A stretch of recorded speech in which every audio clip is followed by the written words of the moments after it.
Hi everyone, welcome to Cloud Ranger's Microsoft Azure training.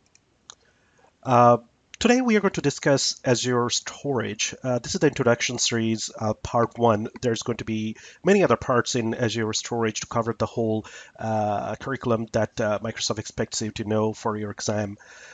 So as some of you know me, I'm Sean Ismail. I'm currently a Microsoft MVP for Azure, and that's my contact information down there, my email, Twitter, LinkedIn, as well as YouTube, where you're most likely viewing this right now. And the slides, and this is a question I keep getting a lot of emails come in regarding where the slides are. That's where my slides are, slideshare.net/Sean Ismail. You'll find all the past slides already posted there, as well as the session that we are having today. This is going to be posted there as well. So before we get started, as you all might have known that I haven't had a session up in a while. It's been a couple of months actually, and I wasn't able to respond to a lot of comments over YouTube. It's interesting, a lot of people emailed asking if everything was okay. Well, everything is okay, and I apologize for not getting back to some of you. There has been a lot going on. I changed my jobs. In between, Microsoft thought of awarding me with the MVP earlier this year. So thanks to all of you who have sent in the nominations. Absolutely, it works as a great encouragement to create these sessions. And the reason that I did not come up with any more session was due to the lack of time. I wanted to absolutely make sure that when I come out with a session that you are getting some quality out of this. It's easy to come up with a session knowing that most of the stuff I already know and the demonstrations are not that hard, but going through a quality session where you get the most value out of it takes a little bit of time. And I wanted to be very fair and make sure that I'm not just putting up a session just because I have to do one, but I rather have a quality session out there that you will benefit from. So it took a little bit of time. Now that things are a little bit settled, what I'm assuming is that we will be able to continue, having more conversations regarding the sessions on YouTube comments as well as emails. And I still try to get back to most of you through email. It's just that so many emails come in every day, not to mention my day job. There's a lot going on, and it's hard to reply to all of you. But I'm hoping in the next few months I'll be able to produce more sessions, get in more conversations with you. And there are going to be some live, most likely webinars or presentations. If you live around in Canada near the GTA area, I'll be providing some sessions as well. So I'll have the details on that up on my blog site or Twitter as they come along. So let's not waste time and get started with Azure Storage. A lot of you emailed me, tweeted as well, is that when is this Azure Storage session going to be live? Well, here it is now, and we are going to deep dive into the introduction. So let's get started. Azure Storage is where all the storage in Azure takes place. It's a very broad statement, but that's what it is. Anything related to storing data is happening on Azure Storage. And I'm going to make this really, really simple. By the time we are done with all these sessions, you'll be absolutely comfortable dealing with all this, all right? So let's start with some analogy here. A bit of history. Currently, if you are an enterprise administrator, like a system admin, network admin, or whatever infrastructure admin they call out these days, you know where storage is happening. Back in the days, we'll take a server, put your you'll have a RAID over there, and you'll have local storage on your server, just like local storage in your computer. That's where you would store your data. Things changed, a lot of things happened. Fast forward, what we started doing is we needed more flexibility. So if your server's local storage gets full, only option for you to is add more hard drives and extend that storage. And not always that would be the easiest thing to do. You have to copy data over, make sure everything's there. There will be a maintenance window. There'll be a downtime. A lot of things used to happen. So for the flexibility or scalability, what they started doing was we started putting, network attached to storage, like a NAS system.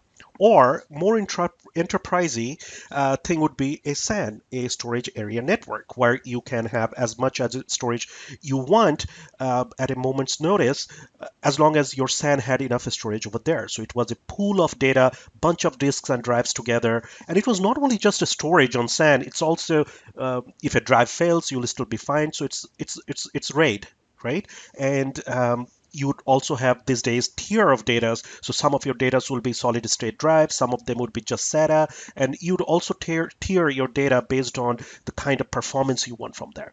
So that's all great on premises. This is how on-premise implementations are dealing with storage. Someone wants an added volume to your server. Somebody wants a file share. Lately, I was working with EMC and as well as HP's storage, where you could have a CIFS on the SAN, so you could actually have a file share directly from the SAN, your storage subsystem, and you did not have to create a file share on a server and spin up another VM or another physical server to do that. So a lot has happened. So Azure Storage serves all of the above and more. So in Azure, you can do everything that we are doing on premises and much, much, much more. So let's get into that. What do I mean by much, much, much more?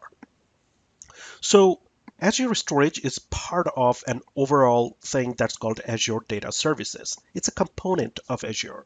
So under data services, you have Azure Storage, you have Azure Site Recovery, Azure Backup, and they're all part of Azure Data Services. Okay, so anywhere you are storing data is going on Azure Storage, or the other two, Site Recovery or Azure Backup. So what's Azure Storage used for? Well, it's used for storing everything. So storing files, you can store website, you can also store virtual machines, right? So in the previous sessions, when we were creating a virtual machine, the storage account that I kept talking about, and we never got into details of that, was that your virtual machine needs to be stored somewhere in Azure. So Azure Storage Account was where your storage was being stored there. So every time we were creating a virtual machine, we were creating or we used one of the Azure accounts where we are storing all this data. The same happened when we were dealing with Azure websites. You might have noticed that, when we were doing the Azure website, we never really talked about where all this are being stored. If this was on-premises infrastructure, those would be something you would be looking into right now, that, hey, where do I store this data? Well, in Azure Storage Account, we were storing the data. So even for the PaaS or platform as a service, you are still using Azure Storage to store all the data, not just only the virtual machines, okay? So we'll get into the data types in a bit, but let's continue now. So the first thing you need to do in Azure to store data is to create something called as Azure Storage Account, okay? So that's the first thing you need. That we'll have to, in our subscription, we need to create a storage account where things will get stored. Now, with the Azure subscription, and this is 2016 now, you can have multiple storage accounts in a single subscription. So some of you might have a question right now that, why is one storage account where I can store everything, can do everything? Right? I mean, why do we need multiple storage accounts? If it's a pool of data and Azure gives you almost unlimited amount of data, I can just have one storage account and put everything there. Yeah, I'll have a little bit of structure there. So I'll get into that in the next slide, where we are going to talk about why you might need separate storage accounts in one single subscription. Okay, but for now, just remember you can have like multiple storage accounts in your subscription. While recording this video in 2016, I think each storage account, and don't take me on for this one, do a little bit of TechNet searching on this one. I think each storage account has a limitation of something ridiculous like 500 terabytes of data per storage account. So obviously, if you need more than 500 terabytes of data, you'll have to have another storage account in your subscription. So unless you have a need for that, you'll need multiple storage accounts for that. Okay. And creating this as Azure Storage Account is quite simple. You need a URL, and this is called also an endpoints that will come out of this URL, and I'll get into that later as well. But you'll need an URL. So this is pretty similar to how we used to create cloud service, if you remember. You'd have a name for your storage account, and this name has to be unique. And the reason it has to be unique is because these URLs will have endpoints that might be able to, users might be able to access this from the public domain. So these endpoints have to have an unique URL, and I'll show you how that happens. It will also need a location. So each storage account is located in a single location. So for example, I use Central US or East US 2. You might, depending on which location you are close to, you might have a location where you want to store your data. So that's one thing you have to remember for creating a storage account. And you need an account type, which is the replication option actually. They call it account type or replication option. There's a little bit of replication going on with this data. In the next slide, we'll see that. So these are the primary three things. There's another thing, the resource group and all that. I'll show you that in the demo. But for creating a storage account, that's all you need. So if you are creating, so from what we discussed right now, if you are trying to create a virtual machine right now, and that machine needs to be stored somewhere, ideally in your subscription, if you want to structure this and you are doing this in a corporation in an enterprise level, you probably want to create a storage account first and make sure that that's ready before you go and create a virtual machine. The virtual machine wizard gives you an option to choose an existing storage account to store your virtual machine data or have the virtual machine VHD located there. Or, as you must have noticed in the previous sessions, when you bring up the virtual machine creation wizard, it gives you an option to create a new storage account if you do not already have one. Chances are in an enterprise environment, you don't want that option because you want all the virtual machines perhaps to be together in one storage account in one single folder, all organized. So that's something you'll have to know as well. Okay, so let's move on. And I'm going to talk a little bit about the storage account details here, like what does the URL mean, the location mean, as well as the account type. The most important one for your real life implementations as well as exam will be the replication option. So let's deep dive into that a little bit. So account types, which really mean replication options in a storage accounts context. Okay, so there are four, actually there are five, but there are four we want to discuss about here, and the fifth one I'll talk to you when I give the demo and why this is not part of this yet. As far as your exam is concerned, remember this for now. Like some of you know, Azure is moving fast forward at such a speed, they keep adding more stuff and it's hard to keep up. But the exam, the way it works is it takes a snapshot of time and it says this is exactly what's going to be on your exam. So remember this, but I want these videos to be very real life as well. So I'll explore the fifth option with you once we get to the demo. So when you are creating a storage account, you are basically creating a little space. So, if you are thinking in a SAN point of view, it's basically carving or it's creating a LUN for you in the back end. It's like a volume, right? In a server term, the whole LUN thing is like a volume that you are creating. So when you're creating a storage account, think of that way, that you are carving a volume. But in SAN, what happens is that on premises, in your storage area network, you will already have the SAN configured in such a way that you will think that, does this server need this 100 gigs of data? Should this data be on SATA drives or solid state drives? What kind of storage will it be on? So you can handle that from the back end, obviously, right? And in Azure, it's almost the same thing. When you are creating this storage, it's asking you that what kind of disks it will be on, for example, and it will also give you that what kind of failover or replication or what kind of data redundancy it should be on as well. So assuming that in your local storage on your server, you will have RAID, and this RAID could be just a mirror that, I'm going to have two hard drives. If data is going to fail in one hard drive, it's going to be fine because the other hard drive still has a data.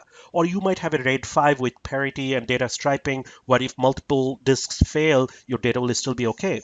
Same thing happens in your NAS as well as your SAN. You still have the RAID concept. The data is going to be all replicated between these disks.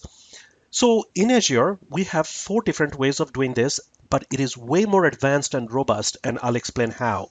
So your first option, and this is probably the cheapest option that you have, is locally redundant or standard underscore LRS, locally redundant storage. You need to know the standard underscore LRS in the brackets over there or the parentheses, because this is what PowerShell uses to identify these storage types or these replication options. Okay, so you can always refer to this one, and I'll show you how to find that out from PowerShell as well. So locally redundant storage, it's basically saying we know that in Azure data centers or Azure regions or locations, this is how it is. You have a region or a location, for example, East USA.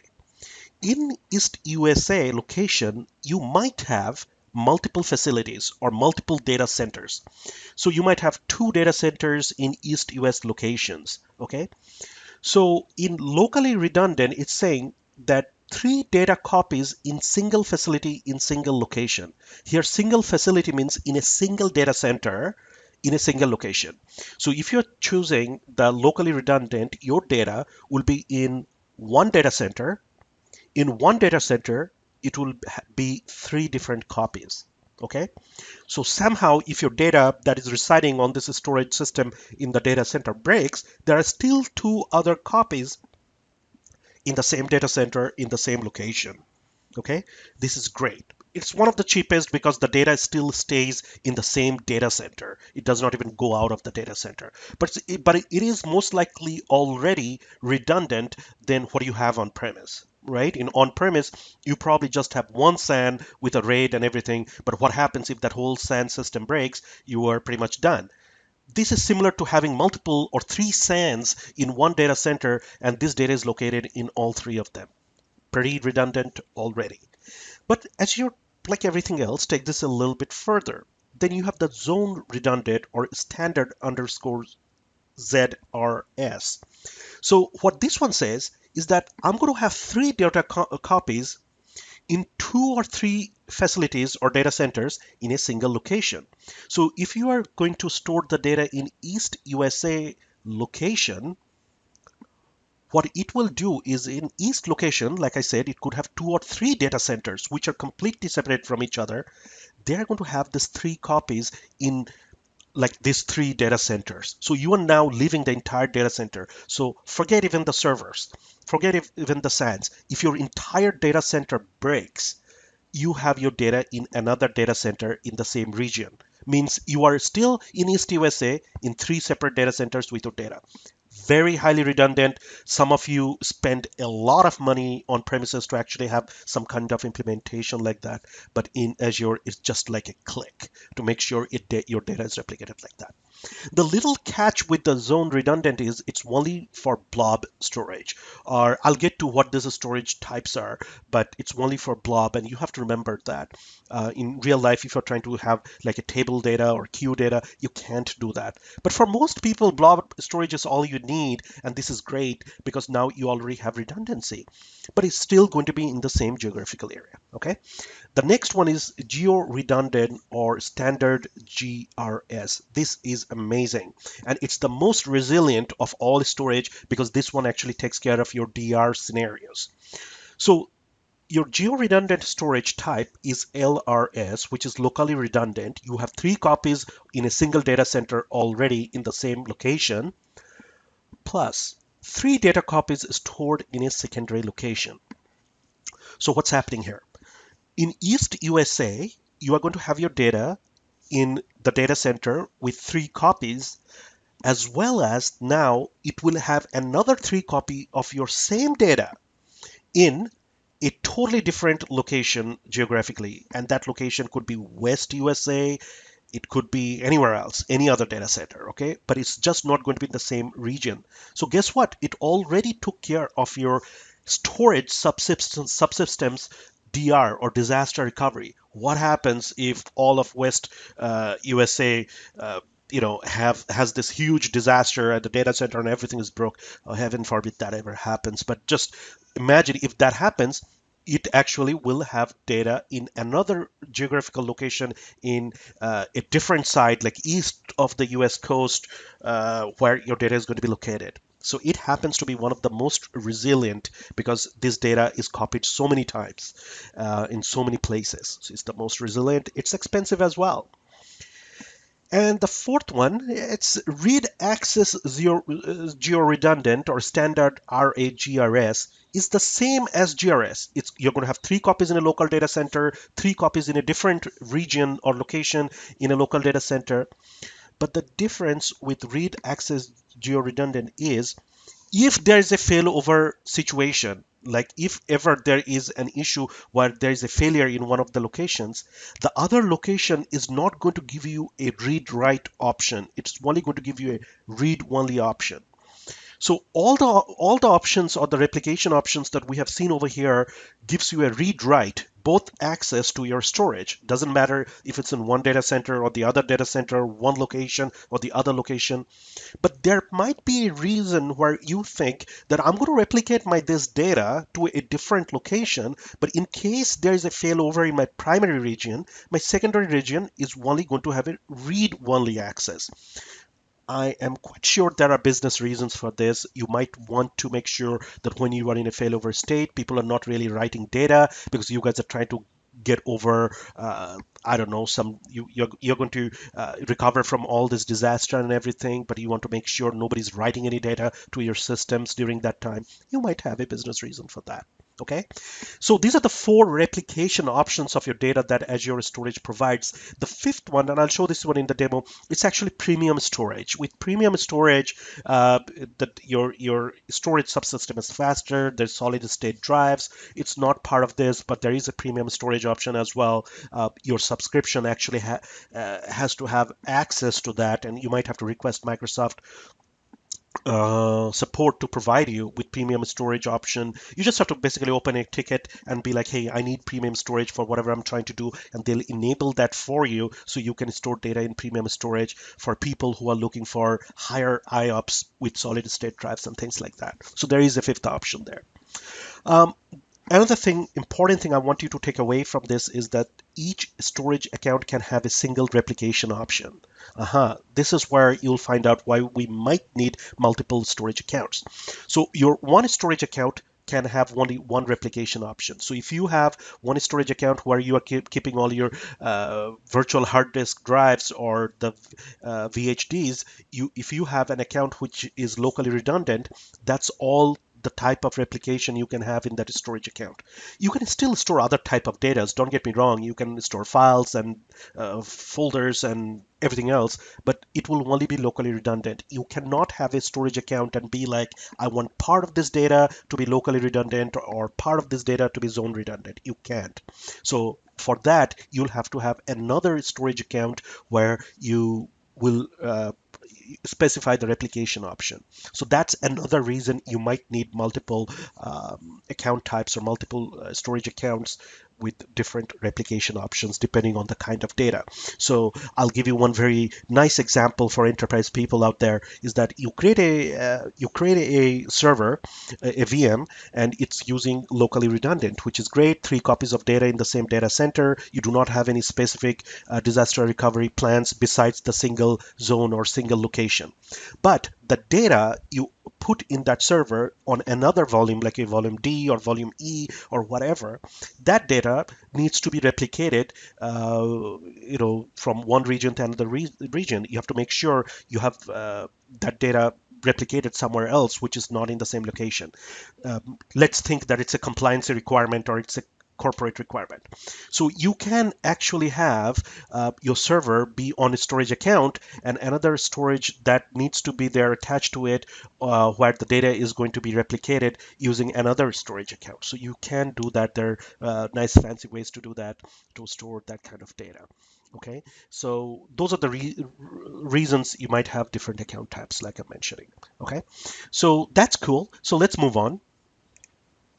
And we'll come to the types of storage in storage accounts. I probably don't need to show you this before I jump into a demo, but I thought that it's important to understand the types of storage you have. So we created a storage account.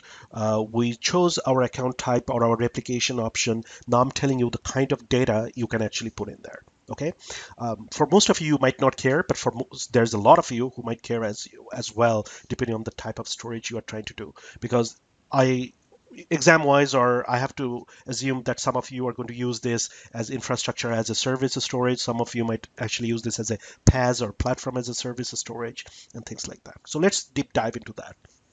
So we have 4 kind of storage or 4 kind of things that you can store in your storage accounts. One, and the most important and the common one, is the blob storage. I mean, if you're doing infrastructure as a service, this is what you'll be mostly using all the time. In fact, most of our sessions, we have been using this so far. Okay, so in blob storage, blob, which is binary large objects, that's what it stands for. It's basically for any type of unstructured data. Unstructured over here really means files or binary data, documents, images, videos, logs, even virtual hard drives. These are surprisingly unstructured data. Means these are kind of data that do not follow any structure. You have different kind of files, different kind of file types, all can be stored in this one bucket. Okay, so this is what blob storage is. These are text files or binary data files, VHDs. When you create a VM, it's all blob storage. Okay, and this is what we have been using so far. Then you have a table storage. Table storage is, if you are familiar and a developer and familiar with SQL, you'll understand what table storage is. It's basically relational data you're putting in a table, right? However, there's a little difference with table storage here, and do not confuse this with Azure's PaaS offering of SQL. Okay, if you are doing all of that, this is not that. Table storage is something similar where you have a storage where you have multiple tables. But the data in this table do not follow a schema. I know the SQL guys are going crazy right now. What do you mean, no schema? Well, this data is going to be in a table, but it does not have to have any schema or structure. So I might have data where I have my first name, last name, and my address. And the second record might be first name, last name, address, and all of a sudden it will also have something like my sex, right? So it is structured, but it does not have any schema. Like there's no strong type, and these are table storage. You are storing this data in a table. And the reason you need this kind of storages is for developers who are actually doing a prototyping, or they're just working on an environment where the data type is changing really fast. You do not know how much more data or information you're going to put in there. So you're just rapidly developing an data with which requires tables, and you are not set on a schema yet, but you want to store that.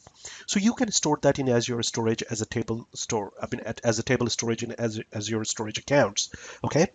Then you have the queue storage. A lot of infrastructure people might not be familiar with what these queues are, but you developers will be perfectly comfortable, or should be comfortable with what queuing is. So what happens is, just to give you a little feedback in a very simplest terms, is that distributed applications might need to communicate with each other. And one of the ways it communicates is using a queue mechanism. So if one process is trying to communicate with another process or another service, and you have a constant flow of data that is coming in, the destination process or service might not be fast enough to process all this data when, let's assume that there is a transaction going on 1,000 times per second, for example, for some big banks or things like that. So what will happen is all these instructions or all these things will be stored in a queue to be processed by the service at the destination at a certain amount of, after a certain amount of time passes, that it takes this data, or this transaction, it does something on it, done. It takes the next transaction, so it will go into the queue storage and find out all that things are there in the queue and start processing them one at a time, or how many it can handle at a single time. But it requires this storage to store this communication somewhere. And one of the reasons they would actually do this queue storage, just to go into a little bit of a detail, is if you have thousands of transactions and the service cannot handle it, you don't want these transactions to fail. You just want them to wait, right? And you want them to wait for the other transactions to happen when this is done. And Azure Storage Account can store this queue data for you, and that's one of the things. Now the next one, and this is going to be really interesting for the infrastructure guys, is the file storage. It's like a file share. So you can use your Azure Storage Account like completely a file share. Think of it as a file server, okay? So if you are on a virtual machine or a client computer, you can actually map a drive to get to this file storage. Back in the days, oh well, not back in the days, even today, you have file servers, which does nothing but people go there and they map the file share through an UNC path on their computer as a map drive. So they go over there, they have access to all these files. So Azure Storage, and this used to be preview, now it's public right now, has something called as file storage. So you can use your Azure Storage account to store this as an SMB share or a file share, and you can literally go to these virtual machines and just be like, hey, map a drive, take this is the UNC path, connect to it, and you have access to all that. I have been using this file storage quite a bit, and I'll tell you how. So I do a lot of POC, proof of concepts, and things like that. And for example, I have to download all the ISO files for example, SQL, SharePoint, Exchange, and all that. So what I did was in my Azure account, I have a storage account which is like a file storage where I kept all these ISO files. So it doesn't matter if I destroy all these virtual machines, I do not have to download all these ISO files all the time. I just have to map the drive and pretty much get the ISO files from there. Okay, and it's cheaper in the long run because I'm not downloading all this data all this time, and Azure storage is quite cheap. So if I even store like about 200 300 gigs of ISO files, it doesn't really cost a whole lot, few bucks a month. So it's not really that bad for the kind of work I do. So that's one thing I've been using from a prototyping or proof of concepts all the time. You might have something similar in your organization, and you can do all of that. And with this file storage, you can also do different kind of access, like how you want to access this data, and who has permissions to access this data. And we'll definitely get into a demo in that in the future and show you how that is done. Okay. All right, so let's move on. The last thing I want to talk about before we jump into a demo is Azure Data Account Endpoints. Now that we know the kind of four storages you can store in, four storage things that you can store in Azure account, I want to talk about a little bit of creating the account and the URL. You remember in the back end, I had this URL thing where I said when you create a storage account, you need to put in a URL and what happens. Let's actually see that. Let me grab my pointer here. So when you create a storage account, it will already have a provision for this four storage types, right? You have a blob storage, table, queue, and file. We just discussed that. So this is going to be your account name. This is going to be unique, and now it will make sense why it will need to be unique, because each storage type will have an endpoint, how your storage is going to be consumed or accessed. So for blob storage, let's say I'm going to have a storage name called Ranger Store.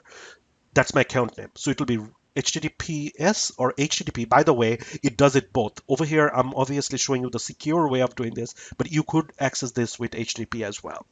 So make your application use HTTPS is the secure way to do it. So HTTPS rangerstore.blob.core.windows.net. So by looking at this, you know that this endpoint will only access the blob storage. Okay. So then you can have the table name. It will be the same. It will be table. For the queue, it will be queue. For the file, it will be file. But it will always have the account name in the URL to exactly identify which storage this is. It's pretty interesting with this endpoints because if you're writing an application, the application might use table or queue storage or file. When you need to create the UNC path, you can actually take the UNC path out of this URL. Some of you might be wondering, hang on a second. You're telling me blob storage is where I put all my virtual hard drives from my VMs or my files and everything. What happens if I really go to this URL? Do I have access to this data publicly? Because that kind of defies all purpose of security because the data is available online.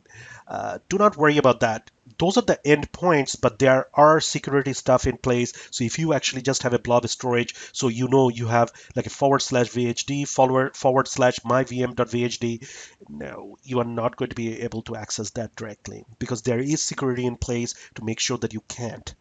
But there is also provision in place to make sure that you can if you really want to. So just like OneDrive public, you remember in OneDrive you have this option where you can make this entire folder as a public folder where everybody can access that. Well, guess what? This is how they're most likely doing it. You are going to have a storage account where you are making it public, and in the back end, it's going to an URL like that where you can see all the data stored there. Or you cannot see all the data that are stored there because you have the right storage access in place. So by default, it's not going to be public. I'm going to show you the details in a bit on what that is. All right, I think I've talked quite a bit in the last half an hour. Let's go ahead, jump into my client system in my Azure subscription, and I'm going to show you what I'm going to, or how we can do some of this and get you started with a storage account so you can take care of this. There are two things I want to mention. First of all, one is that I'm not going to use the classic portal that we always use the manage.windowsazure.com or whatever that was. I'm going to use the new Azure Portal, which used to be preview, but that's now final and it's generally available to everybody. I'm going to use that portal, and I think you should be as well. That's where things are happening. That's where Microsoft is supporting most of the things. Okay, so I'm going to use the new portal. And the second thing I'm going to absolutely make sure you understand is this: for this exam, there are two models out there in Azure right now. One is a classic model of deployment, and another one is actually a resource manager deployment model. If you do not know what it is, you really need to look that up. What is the difference between a classic deployment model in Azure and a resource manager model? But your exam right now, with the storage point of view, for now in 2016, it's actually almost the end of January 2016. But I mean, right now it's all classic model, so everything I'm going to deploy is going to be in a classic model. The newer model is the resource manager. It's almost similar, but there are architectural differences that makes it completely different in the back end as well. So that you can do on your own time, or I'll have a different video. But for the sessions we have here, it's going to follow the Microsoft MOC official curriculum, which is still using the classic model. Okay, and I'll show you the difference in the portal as well, what I really mean. So let's jump into the portal. Alrighty, so I'm in my portal right now. It's portal.azure.com. If you recall, there is to be a preview thing written over here somewhere. It's gone right now. So this is no longer in portal. This is the newer portal, okay? And this is where you are. I'm logged into my subscription. The thing that I'm going to do right now, and if you go to all resources here, you'll see my subscription is empty. There's no resource to display. There's nothing. It's like almost a brand new subscription. This is where ideally you would be with your trial account, right? And depending on where you are using this, you might have other resources as well. So what I'm going to do is I'm going to create a storage account before anything. And the way I'm going to do that is I'm going to go to new. In new over here, I'm going to go under data plus storage. This is where the storage account will be created. And if you come over here, scroll down a little bit, there's something called as a storage account. Use blobs, table, queues, and files for reliable, economical cloud storage. This is exactly what you want. That's what we were talking about. You need a storage account first. Let's click on that. This is where it actually makes a difference. So look over here. It's actually asking you select a deployment model, and by default there is a resource manager model. You can click a little bit over here and go to learn more and find out what resource manager for new workloads are and what it is. We are going to go use the classic model over here because that's what the exam's covering right now. That's what most of you people might already have out there, so that's fine. Let's go ahead and create a classic storage account. Let's go click on create here. It's going to bring another pane and it's going to ask us given that wizard. So you remember the URLs that we talked about, core.windows.net, this is where it will start coming out of, right? So it's asking for that unique name. So if I do something like, I know it's going to be taken for sure, it's like Microsoft. Let's see if it's taken or not. And click outside. It actually tells you over here the storage account Microsoft is not available. And this is again the same explanation I have, that it has to be unique because you might be able to access or might need to be able to access this publicly. So it has to be something unique. So I'm going to put Ranger Store 123. I'm assuming nobody has that yet. Click outside. It's okay. So it's a green check mark over here. So I know that this storage account is not taken. Alrighty. Now it's asking for the type. This type is actually replication type, right? And the one that we are talking about. You see that standard RAGRS? So by default, is doing the most resilient ones. And well, it's doing the resilient one with the read access, right? The last option of the fourth one we had was RAGRS. Let's click on that. By default, it gets that. But I do not want that. One, because for this demo, it's probably going to be a little expensive. And the other thing is that it will actually show you the one over here. So the one we are taking is read access GeoRedundant. It's 742, cost per 100 gigs. It's, yeah, well, for 100 gigs of data, it's only 742 Canadian dollars. It's actually pretty cheap, but even cheaper than that is locally redundant. But you can actually see that what's included in locally redundant. So I can have a block and page blobs, table, queues, 500 maximum IOPS on this disk, 99.99. Well, 99.9 my SLA. So most of them are going to be same. With GeoRedundant, it actually says read access to secondary only. So this is not going to be read write. So there are some differences over here. So I told you there's four, and there's the fifth one, which is premium locally redundant. So it's locally redundant, but it's going to be on premium storage. Do you want to see what's the difference? Look at this. The regular locally redundant has 500 IOPS.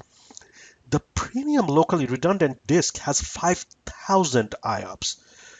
Wow, like that's 10 times more than the regular locally redundant you have. So this is for, I don't know, some of you might require SQL database to be on a very fast IOPS based on your data. So this is like $292 for per 100 gigs, and this one for only 128 gigs is $23. That's quite a big of a jump over here. So you can see how expensive this is, because this is on really, really fast SSDs, or pull of high IOPS data over there.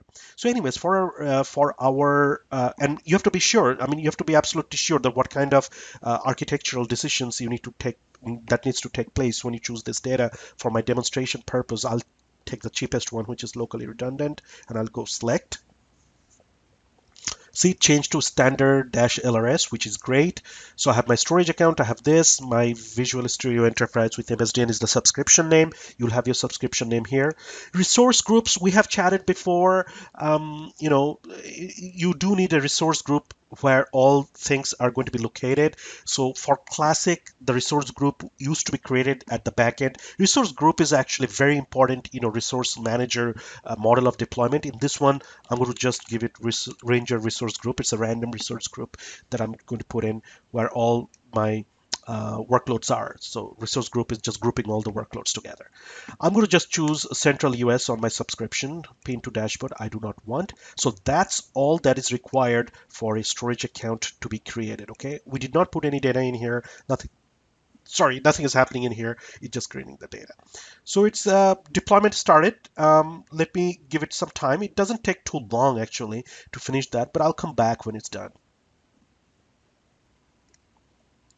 All right, looks like the deployment was done. If anybody was looking the clock here, it was 12:10 p.m. It's 12:11, so it took like a minute to actually deploy the resource group over there. So let's go to all resources over here and see the resources I have. So Ranger Store 123 was my name for my storage account, and it actually is telling you over here that it's classic. Okay, it's a storage account which is a classic model, location where this storage account is as well, and that's it. So let's go click on that and see the details we can find out from the storage account. We currently do not have any data in there.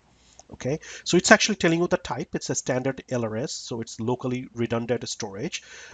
So that means it's got 3 copies in the single data center in a single region. This is the name, this is the location, it's available right now. And it tells you the blobs, the files, the tables and queues, the 4 types of storage that you can have over there. But it opened all settings of the properties here directly. So let's go in that. So if I go to the properties here of this storage account, it gives few details. It's online, the account type, location, primary status is available, last geo-replication failover never. So this is never going to happen because we do not have any geo-replication enabled. And these are the endpoints. So if you recall, the endpoints that we were talking about was HTTPS, your account name, .blob.core.windows.net. So it's telling you by default these 4 endpoints were already created for your storage. So it's ready to go. It's got a resource group, resource ID, subscription name. Those are the details. So if you are a developer, you need the queue service endpoint or table, or you are creating that map for the network drive file service endpoint, you can actually take those from here, right? I mean, this is where you come to take the URL. And once you work with this too much, I don't even come here because I sort of know it's always going to be my storage name.blob, so I can just pretty much figure that. There's something called as keys over here. These keys are the one which I was mentioning about having access to this. So if you are going and creating a, any table data or queue data, or even using codes to access your data, you will need the connection strings, or you'll need the primary and secondary access key. These are the keys that actually protects your data online. Unless you have access to this key, there's no way you can access this data publicly just like that. You have to use something else to get to this key. I mean, use this key to get to those storage, right? So this is one of the security mechanisms that are there. We'll get into details of the access keys and how to access data with that later in different things. Storage account type, let's go over there. There it will actually show you that this is locally redundant, or this is the standard LRS that we were using, and there are all the other options over here, right? There are stuff that I have that's not available for me.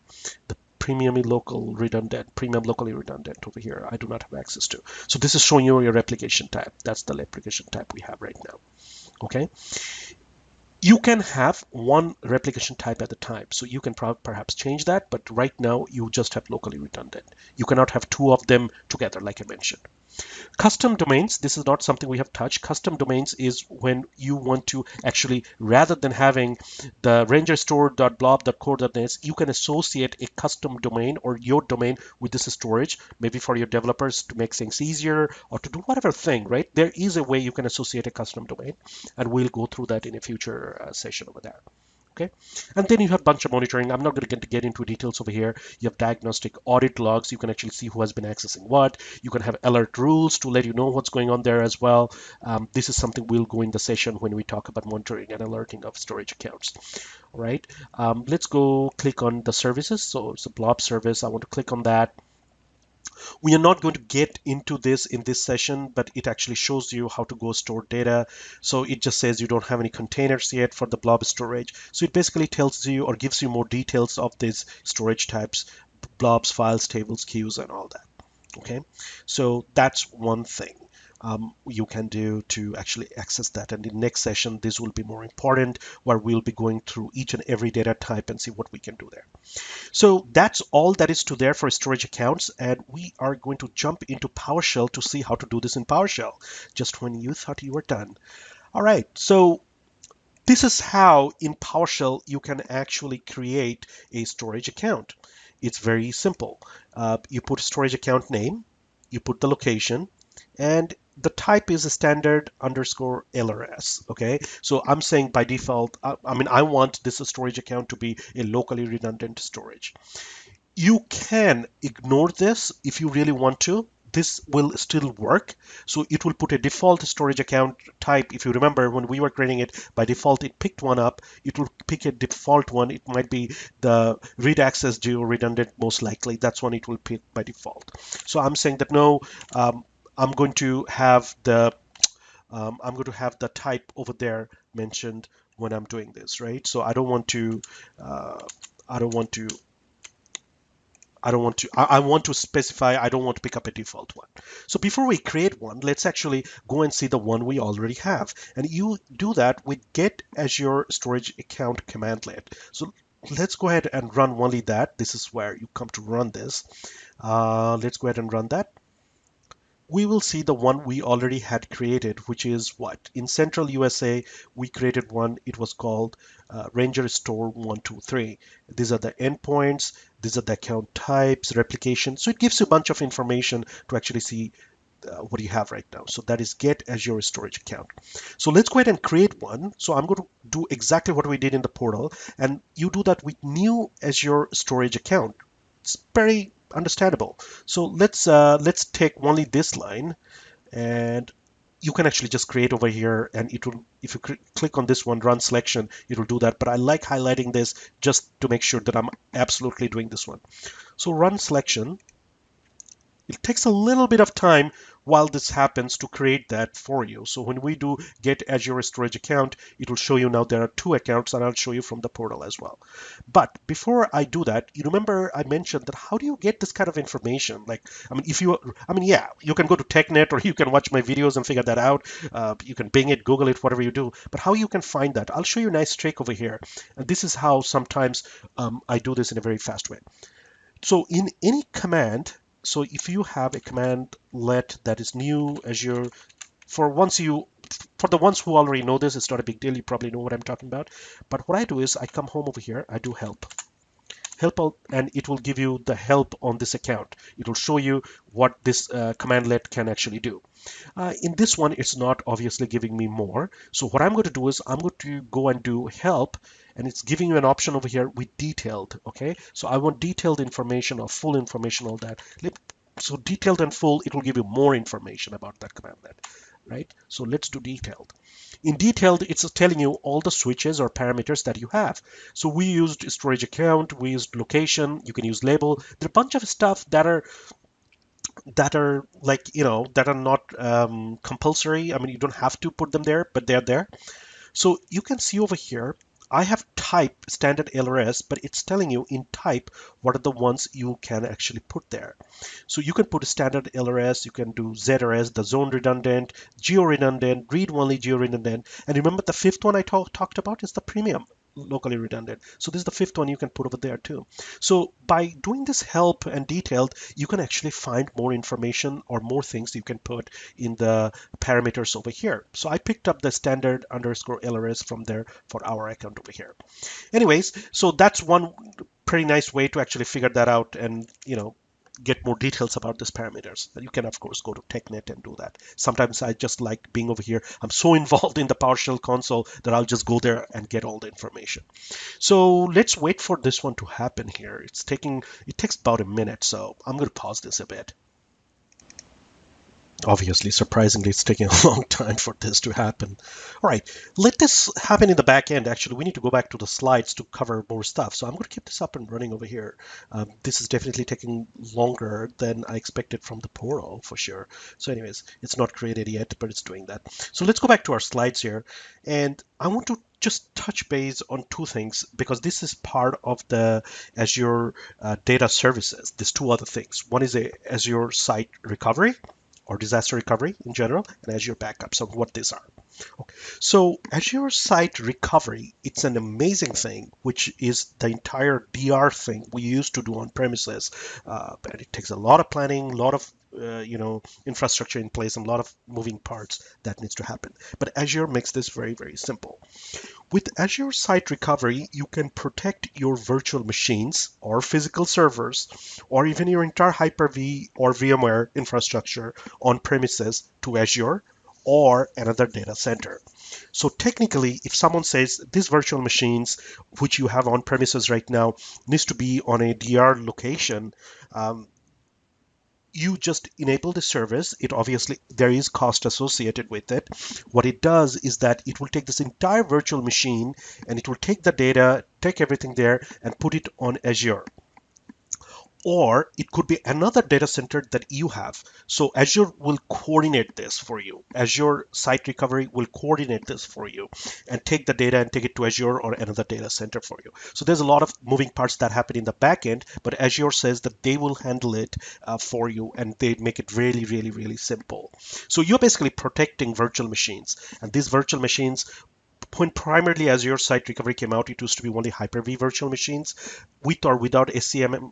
So SCVMM actually, sorry, there's a typo there, virtual machine manager. It does not have to be on a virtual machine manager, okay? Or it could be a VM on a VMware implementation as well. It does not have to be Hyper-V. It can be a vSphere or VMware.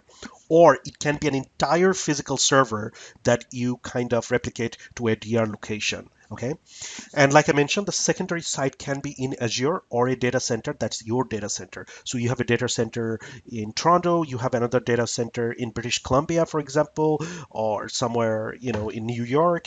All you have to do is use the Azure Site Recovery, point the data, and tell them where you want this located. They'll do in the backends. There's a lot going on there. I make it sound simple, but Azure does a lot through virtual machine replication. It could use always on from SQL to replicate your SQL data. There's a lot of things that happens in the backend, and we'll go through this in a future session, but I just wanted to give you a brief introduction of Azure Site Recovery.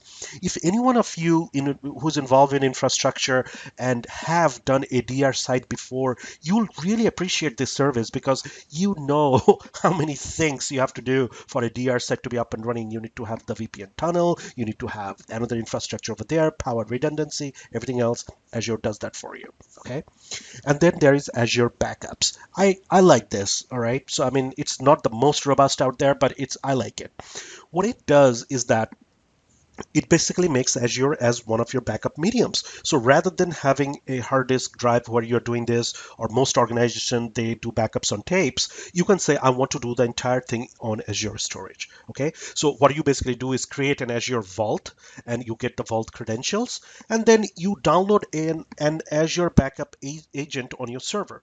So if you have a server called Server 1 and you want to back up the data of the server to Azure, what you'll do is you download the backup agent, and you basically put the vault credentials that you created on Azure, and you run Windows backup. Yeah, you run Windows backup to configure and schedule the backups. You don't use anything fancy. The backup agent, what it does is it creates this destination type or data destination in your Windows backup. So in Windows backup, you'll all of a sudden find an option where it gives you a destination to save that data on Microsoft Azure. And at that point, you put in the credentials that you downloaded from the vault, and you take a backup of your server or the data on the server, and it will be stored in Azure. It works great. I have a bunch of servers that I back up through this method. I just go and put in all the data in Azure. It can sit over there in the vault. It's very secure, and I do that. A couple of things for you to remember is that if you are doing Azure backup or if you are doing Azure site recovery, do not forget that there are rules and regulations that are in place where you can store data, right? So for now in Canada, you cannot store government personally identifiable data in USA. There are, in Ontario at least, there are regulations that you cannot. So you cannot take people's information as a database and store them in Azure backups because we do not yet have a data center in Canada for Azure. There are two on the way that are being made in Toronto as well in Montreal. We do not have a final date on the release yet. So the closest for me is East US 2, which is not located in Canada. It's in USA. So there are regulations that prevent you from storing data. So be careful or make sure you understand your regulations before you go do that, because you might be violating some regulation somewhere if you do that. If you do not have it, it's a private organization. This is absolutely secure to do so because you're creating a secure vault. Nobody has access to that, and it's great. So you can do Azure Site Recovery and backup that way. I will have a future session which will go and do that. We'll get into details and go through a demo on how exactly you do that. Cool. I think that's all I have from part one introduction. Actually, I'm curious if the Azure account was created from PowerShell. Let's go and see. All resources. Let me go over here. Oh, it's done. Good, good, good. So it looks like it succeeded. It definitely took more time than I initially thought it's going to take. So let's do a get Azure account. I want to run this and I want to see what it tells right now. It should show us there are two accounts. Sorry, this is a little out of band.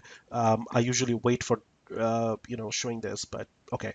So I have one over here, which is Ranger Store 123 and Ranger Store 456. This is there as well. Okay, so if I come over here, all right, I created all resources. As you can see, it has Ranger Store 123 and Ranger Store 456. They both were created over here and both are classic. So that was the way you can actually do this in PowerShell as well. Cool. So anyways, I'm done over here with all the information for now. We are at our last slide. So in this session, we talked about creating what is Azure Storage account or what Azure Storage is all about, the data services like Azure Site Recovery, Azure Backup. We went through discussing what are the different data types you have in there or the replications options you have in there. And we went through a demo both in PowerShell as well as the portal for Azure where we can create Azure account and the things that you have to do in there. So this is an introduction. In the next ones, we'll deep dive into more technical stuff, and we'll have demos on that as well. So as usual, at the end of the slide over here, we have the training site that's located there, YouTube channel, Cloud Ranger Network. That's where you are at right now, most likely. My slides, and I received so many emails on that, and I'm sorry for not putting this on there before. They have been on the slide share for a while. It's just that I hadn't put in there in any of my slides. This is where all the slides are. All the old slides, new slides, you can get there. You can download them from there. Do whatever you want. It's there. My Twitter is at Sean Ismail. You can follow me over there. When I release a video, I definitely put a tweet out there saying that, hey, this video is out. My email is sean@cloudranger.net. Please email me. I'll try to get to you as much as possible or as soon as possible. I'm still following and catching up. If you want to connect on LinkedIn, that's where I am. And let's connect and have a chat. Thank you for viewing, and please like the videos on YouTube. I mean, it's definitely nice to know that people are liking the videos. Pass any comments.